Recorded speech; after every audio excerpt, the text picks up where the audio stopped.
আসসালামু আলাইকুম, আশা করি সবাই ভালোই আছেন। আজ আপনাদের জন্য রয়েছে খুবই মজাদার একটি মিক্সড ভেজিটেবল রেসিপি।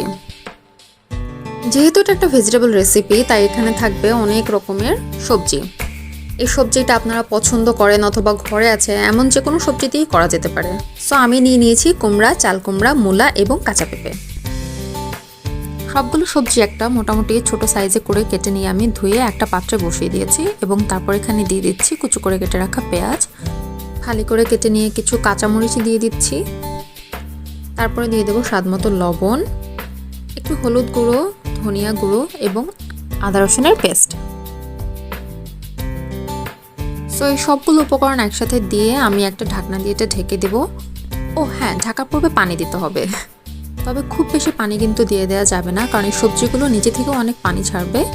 সো ভালো করে সিদ্ধ হওয়ার জন্য অল্প পরিমাণে পানি দিয়ে ঢাকনা দিয়ে ঢেকে দেবো সিদ্ধ হওয়ার জন্য, এবং একটু পরপর নেড়ে দিতে হবে যেন পাত্রে লেগে না যায়। এবং যতক্ষণ না একদম সবগুলো সবজি নরম হয়ে আসছে ততক্ষণ পর্যন্ত এটা আমরা কুক করব। এই সবজিটায় কিন্তু পানি একদম পুরো শুকিয়ে দেবো না, হালকা ভেজা ভেজা থাকবে, একদম খুবই সামান্য, অতিরিক্ত পানি থাকবে না, আবার একদম পুরো ড্রাই টকও হয়ে যাবে না। ঠিক যখন এমন পর্যায়ে হয়ে আসবে তখন আমরা চলে যাবো আমাদের সেকেন্ড স্টেপে।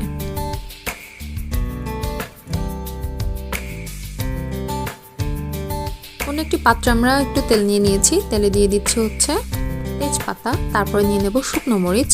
শুকনো মরিচটা মাঝখান দিয়ে ভেঙে 2 টুকরো করে দিয়ে দিচ্ছি এবং তারপরে দিয়ে দিচ্ছি একটু রসুন কুচি এবং পেঁয়াজ কুচি।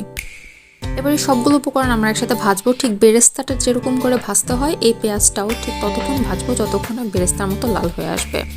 এবং এখানে আরেকটা আইটেম যাবে, তবে তার আগে পেঁয়াজটা একটু হালকা করে ভেজে নিতে হবে। তারপরে আমরা দিয়ে দেবো এখানে গোটা সরিষা এবং গোটা মেথি দিয়ে সব একসাথে ভালো করে এবার ভেজে নেব।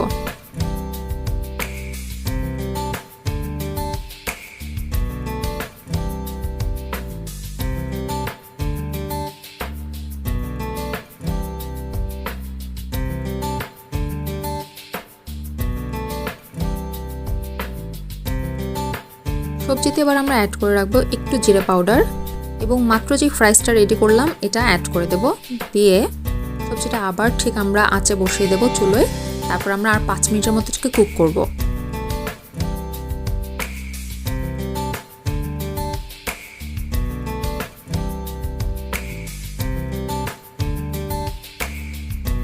আমাদের বাসায় সবাই খুবই ধনিয়া পাতা প্রেমী, সো আমি এখানে একটু ধনিয়া পাতা কুচি দিয়ে দিচ্ছি এবং আর 1 মিনিটের মতো এটা ফ্রাই করে নামিয়ে নেব। এই পর্যায়ে সবজিটা যখন আমরা নাড়বো আমরা চেষ্টা করব চামচ দিয়ে নাড়ার সময় হালকা হালকা করে সবজিগুলো একটু ভেঙে দেওয়ার জন্য। এই সবজিটা কিন্তু সাদা রুটি, পরোটা অথবা তান্দুরি রুটি এই সব কিছুর সাথেই সমানভাবে যায়। আমার বাসায় তো এটা খুবই পপুলার একটা রেসিপি। আশা করছি আপনাদেরও রেসিপিটি ভালো লেগেছে এবং এটা মেকিং করা খুবই ইজি। সো বাসায় অবশ্যই ট্রাই করে দেখবেন এবং আমাকে কমেন্ট করে জানাতে ভুলবেন না আপনার কেমন লাগলো। ধন্যবাদ সবাইকে এতক্ষণ সঙ্গে থাকার জন্য।